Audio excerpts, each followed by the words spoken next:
In the 2nd year of the rule of Nebuchadnezzar, Nebuchadnezzar had dreams. And his spirit was troubled and his sleep went from him. Then the king gave orders that the wonder-workers, and the users of secret arts, and those who made use of evil powers, and the Chaldeans, were to be sent for to make clear to the king his dreams. So they came and took their places before the king. And the king said to them, I have had a dream, and my spirit is troubled by the desire to have the dream made clear to me. Then the Chaldeans said to the king in the Aramean language, O king, have life forever, give your servants an account of your dream, and we will make clear to you the sense of it. The king made answer and said to the Chaldeans, This is my decision, if you do not make clear to me the dream and the sense of it, you will be cut in bits and your houses made waste. But if you make clear the dream and the sense of it, you will have from me offerings and rewards and great honor, so make clear to me the dream and the sense of it. A second time they said in answer, Let the king give his servants an account of his dream, and we will make clear the sense.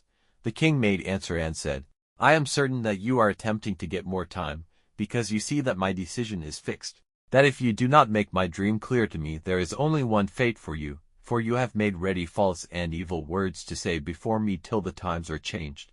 So give me an account of the dream, and I will be certain that you are able to make the sense of it clear.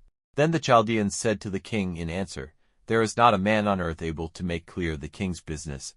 For no king, however great his power, has ever made such a request to any wonder-worker or user of secret arts or Chaldean. The king's request is a very hard one, and there is no other who is able to make it clear to the king, but the gods, whose living place is not with flesh.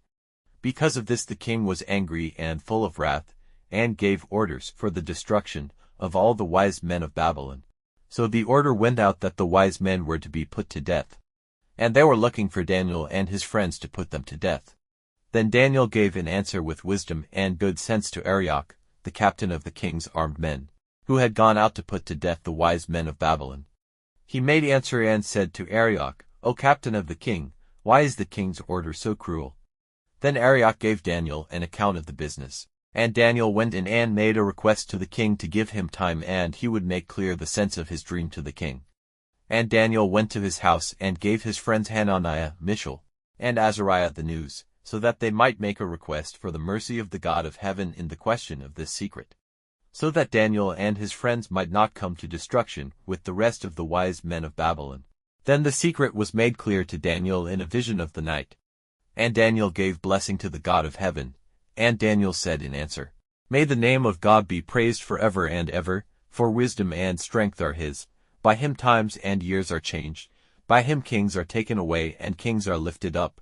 He gives wisdom to the wise, and knowledge to those whose minds are awake. He is the unveiler of deep and secret things. He has knowledge of what is in the dark, and the light has its living place with him.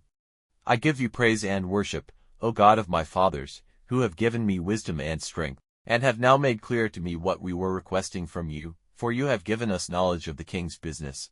For this reason Daniel went to Arioch, to whom the king had given orders for the destruction of the wise men of Babylon, and said to him, Do not put to death the wise men of Babylon. Take me in before the king and I will make clear to him the sense of the dream. Then Arioch quickly took Daniel in before the king, and said to him, Here is a man from among the prisoners of Judah, who will make clear to the king the sense of the dream. The king made answer and said to Daniel, whose name was Belteshazzar, Are you able to make clear to me the dream which I saw and its sense? Then Daniel said in answer to the king, No wise men, or users of secret arts, or wonder-workers, or readers of signs, are able to make clear to the king the secret he is searching for. But there is a God in heaven, the unveiler of secrets, and he has given to King Nebuchadnezzar knowledge of what will take place in the last days. Your dreams and the visions of your head on your bed are these. As for you, O king, the thoughts which came to you on your bed were of what will come about after this, and the unveiler of secrets has made clear to you what is to come. As for me, this secret is not made clear to me because of any wisdom which I have more than any living man, but in order that the sense of the dream may be made clear to the king, and that you may have knowledge of the thoughts of your heart. You, O king, were looking, and a great image was there. This image, which was very great, and whose glory was very bright, was placed before you. Its form sent fear into the heart. As for this image, its head was made of the best gold, its breast and its arms were of silver, Its middle and its sides were of brass, its legs of iron, its feet were in part of iron and in part of potter's earth.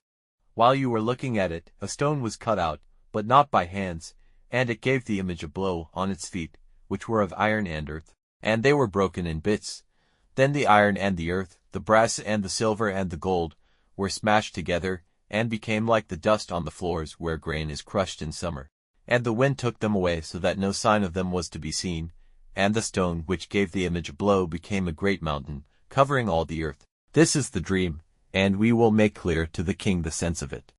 You, O king, King of kings, to whom the God of heaven has given the kingdom, the power, and the strength, and the glory, wherever the children of men are living, into whose hands he has given the beasts of the field and the birds of heaven, and has made you ruler over them all. You are the head of gold.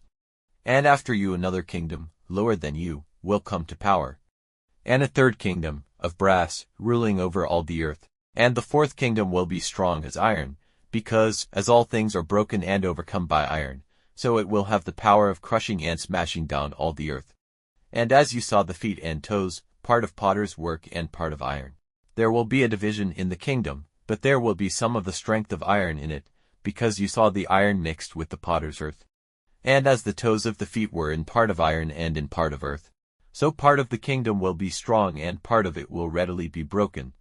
And as you saw the iron mixed with earth, they will give their daughters to one another as wives, but they will not be united one with another, even as iron is not mixed with earth.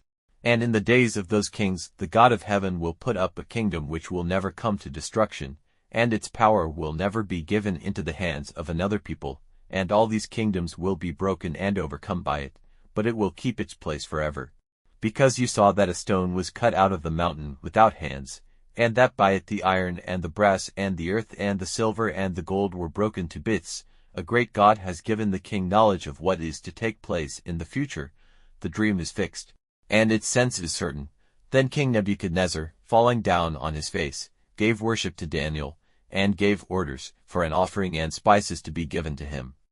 And the king made answer to Daniel and said, Truly, your God is a God of gods and a Lord of kings, and an unveiler of secrets, for you have been able to make this secret clear.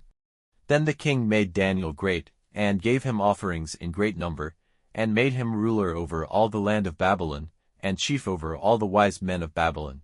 And at Daniel's request, the king gave Shadrach, Meshach, and Abednego authority over the business of the land of Babylon, but Daniel was kept near the king's person.